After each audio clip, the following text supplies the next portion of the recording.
Pendekatan konsentris dalam mengembangkan kurikulum pendidikan. A. Pengertian pendekatan kurikulum.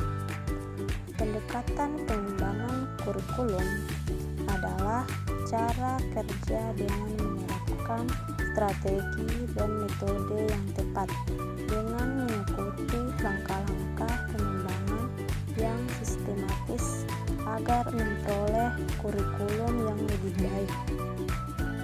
B. Landasan pengembangan kurikulum. Pengembangan kurikulum merupakan proses yang kompleks dan memerlukan pertimbangan yang matang. Landasan yang kuat akan menjadi pedoman dalam merancang kurikulum yang efektif dan relevan. C. Pendekatan lintas budaya dalam kurikulum. Pendekatan lintas budaya dalam kurikulum adalah sebuah pendekatan pembelajaran yang mengakui dan menghargai keberagaman budaya dalam konteks pendidikan. Pendekatan ini bertujuan untuk menciptakan lingkungan belajar yang inklusif di mana semua siswa, terlepas dari latar belakang budaya mereka, merasa dihargai, terwakili, dan memiliki kesempatan yang sama untuk belajar dan berkembang. D. Kurikulum multikultural masa mendatang atau tren dan tantangan. Kurikulum multikultural masa depan akan terus berkembang seiring dengan perubahan sosial, ekonomi, dan teknologi. E. Pengembangan kurikulum sebagai ide, dokumen, dan proses.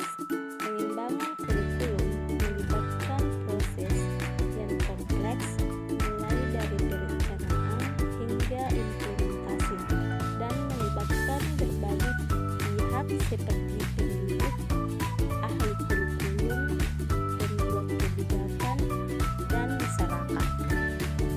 F. Pendekatan konsentris dalam pengembangan kurikulum pendidikan. Pendekatan konsentris dalam pengembangan kurikulum adalah sebuah model pelajaran yang mengorganisasikan materi pelajaran secara berpusat pada suatu konsep inti atau tema utama. Konsep ini kemudian dikembangkan keluar secara berlapis-lapis seperti lingkaran yang semakin melebar. Kesimpulan, pendekatan dalam pengembangan kurikulum adalah cara menerapkan strategi dan metode yang tepat dengan mengikuti langkah-langkah pengembangan yang sistematis. Pengembangan kurikulum merupakan proses yang dinamis dan terus berkembang. Dengan memahami landasan-landasan pengembangan kurikulum, kita dapat merancang kurikulum yang relevan dan efektif dan mampu menghasilkan lulusan yang berkualitas.